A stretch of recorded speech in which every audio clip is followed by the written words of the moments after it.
Alright, yeah, thanks.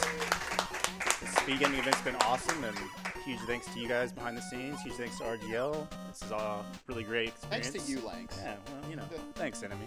So yeah, as always, you know, got the whole crew here. Got I am, L-Rock, Enemy, Cyphren, Yells, Too Good.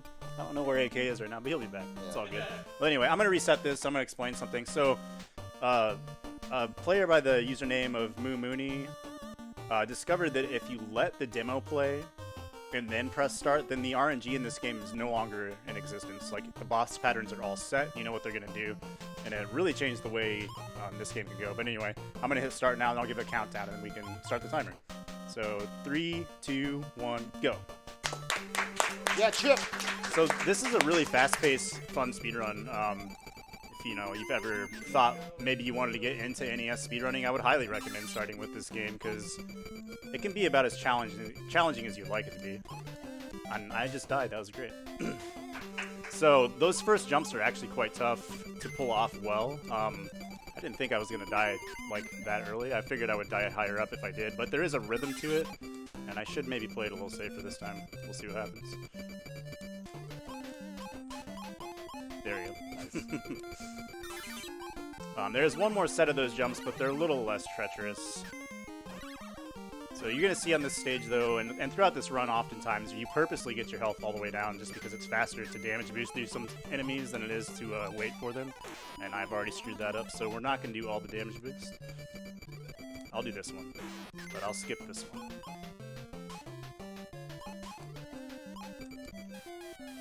That's fine. Normally, we do transition into this screen with 1 heart, so... Not sure how much time that death cost me, but if I had to guess, I would say it's at least 20 seconds.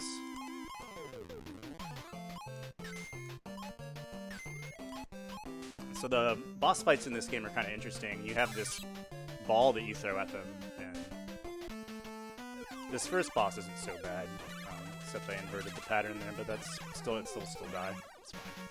That'll work.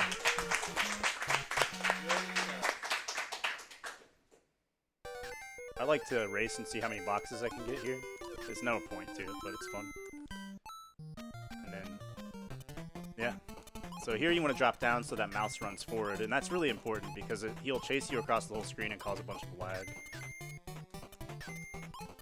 Alright, so coming up is this whole faucet section that I really hate. Let's see if I can pull it off alright. Carrying this box saves some time because you can throw it, and that gives a spin on the faucet without having to jump. The jumping ones aren't so bad. It's these wiggle ones that I kind of stink at, but that wasn't too terrible, so... Good, I'm glad that bee rushed me. I was worried it wouldn't.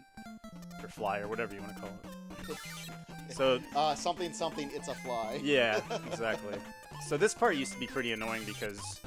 Without that manipulation, the flies could appear at random, and sometimes they would follow you like all the way through the stage. They would just be dropping up and even until this point. But with that manipulation, that never happens. Alright, so I'm going to go for a quick kill here. I don't know if I'll pull it off or not.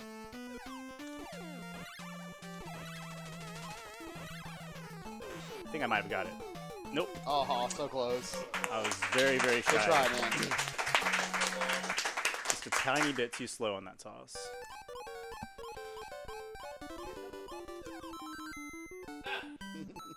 Alright, so this stage can be pretty rough. It's also kind of creepy. I don't know what's going on with those teddy bears, but it's a little unsettling. Yeah. Gonna do some risky damage boost here. Brings your health all the way down, so if I get hit at all, I'm dead. But you gotta showcase the fun stuff, right? Alright, so there is a box with a refill up here, so I'll get all my health back. But that's just because I'm gonna drain it all again. Right there. 1 frame hesitation to get up over that ball. I'm gonna damage boost here. Nice. It's always kind of scary. And I messed that up, but I can get around it. Nice. That's good. Alright.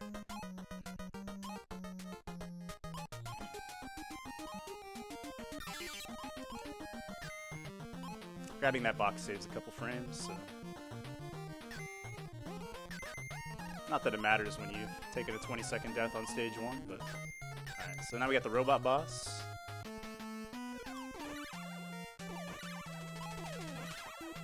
And I messed it up, which is cool.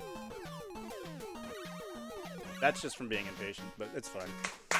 If you let go of B when the ball hits you, that'll knock you down and make you dizzy like that. So you need to hold in B until you catch the ball, and then release it.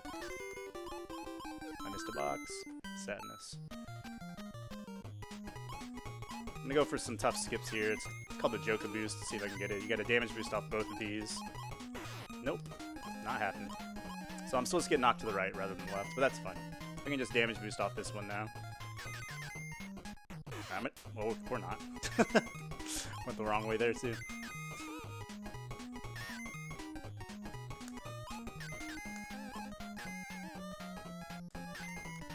So that was an audio cue I used to make those jumps there. Those are actually really tight. I'm glad I pulled that off, because that would have cost me a lot of time had I fallen. Alright, there's that stage.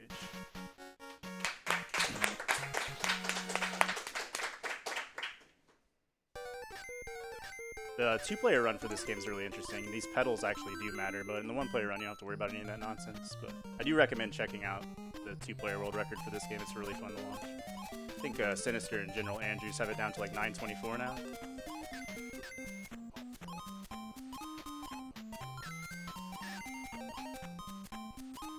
But this is the easiest stage in the run, and as long as you remember all the little visual cues, it's not too much of a problem. And even if you take a hit, everything can be recovered from. So this also has the easiest boss in the game, which is really funny if you ever watch the James and Mike Monday's playthrough of this stage, because they claim it's the hardest boss in the game.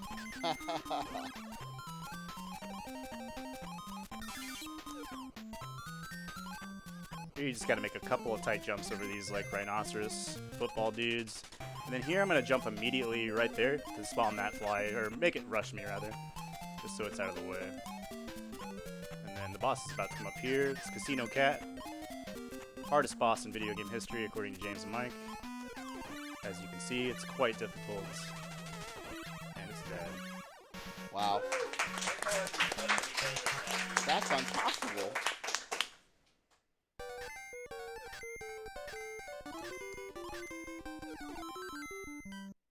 Didn't get that star. Runs void. He aggressively throws flowers and she still loves him. Alright, stage H is actually pretty tough, so we'll see how well this goes. There's also an alternative route that I hadn't previously known about that Steel Thunder showed me in my stream the other day, so I'm going to try to go for it. It's a little safer, so even if I mess it up, it should be fine. By running into this box right here for a frame, I'm going to despawn a crab that's normally right there. That saves some time. And this climb is pretty tricky, so I'm going to concentrate on it. And that wasn't good, but that's fine. Oh, I took 2 hits. Not supposed to take any of those hits, by the way. That's a really dangerous box grab I just did there, but you get pretty comfortable if you do it enough times. So I just need to make sure I don't take any hits here. It should be fine.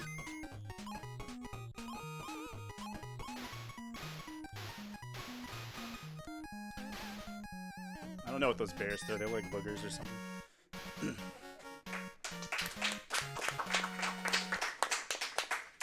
So stage I is next. It's probably the second easiest stage in the game, but it's sometimes if you mess up, it gets pretty problematic. So hopefully that won't happen. But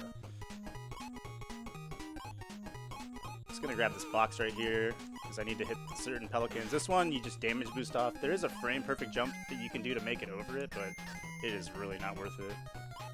I just kind of line Chip's nose up with a black line to get jump up onto these fans right here, but I do need to kill this pelican first. So you just gotta throw the box low enough that it doesn't eat it.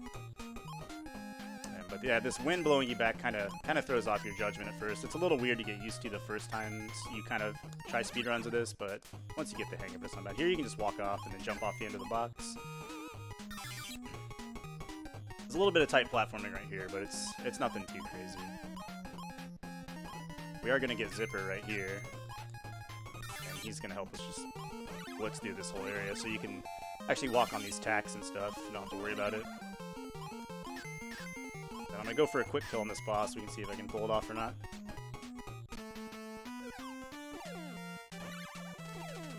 Nope. See if I can get the back up. Nope. Still a pretty quick fight, regardless. Ideally, you want to hit him 3 times in one pass and then 2 times in the second, and That would be fast, but that was a completely terrible display of that. Alright, so now we're on to the best music in the game, undoubtedly. Also the trickiest run in level in the run, most likely, I would say. I think probably everybody would agree on that for the most part. So I'm going to go for some pretty tough strats here, so I might not talk very much. I don't know why I'm missing that jump. So I have some axe boosts coming up that are a little bit tight, but not too crazy as long as you pay attention.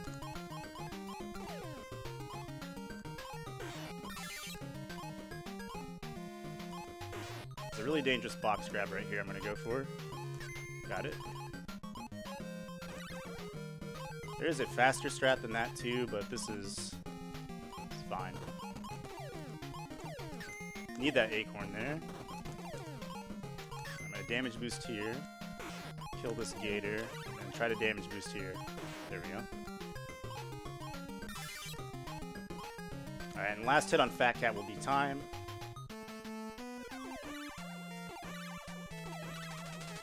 And time. Yeah, 10:28's not fantastic, but considering I died at the beginning, that's not too terrible. So, yeah, that's Chippendale. It's a super fun game, and like I said, if you ever want to get into like NES speedrunning, I think it's a pretty good beginner game to start with. Yeah, what do we got next? Marble Madness? Marble Madness. All right, yeah, so yeah, thanks a lot. I'll be back with Contra to end off the block. So, Yell's Rake up next.